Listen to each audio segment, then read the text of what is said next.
qayna va qaynotasi bilan tortishib, ularga ozor berib, ularni gapiga kirmasdan yurgan kelinlarga bir gap.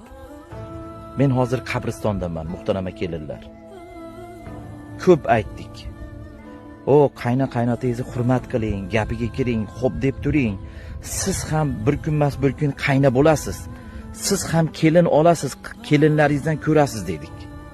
Xo'p, mayli. Kelin olishni ham, qayna bo'lishni ham qo'ying. Hech bo'lmaganda siz ham bir kun shu yerga kelib yotasiz-ku. Siz ham shu joyga kelib yotasiz. Siz ham olamda o'tasiz. Qayningizga, qaynotangizga qilgan xizmatingizni keliningizdan, bolangizdan ko'rmasangiz ham hech yo'q mana shu yerda ko'rasiz-ku, hech yo'q shu yerda foydasi bo'ladi-yu. Hech yo'q shu qabringizda asqatishligi uchun, shu yerda maza qilib yotishlik uchun shu Xudo uchun qaynotangizga qarab qo'yavering. Xudo uchun xo'p deb qo'ying. Shular bilan tortishmang. Hech yo'q mana shu qabringizda foydasi bo'ladi.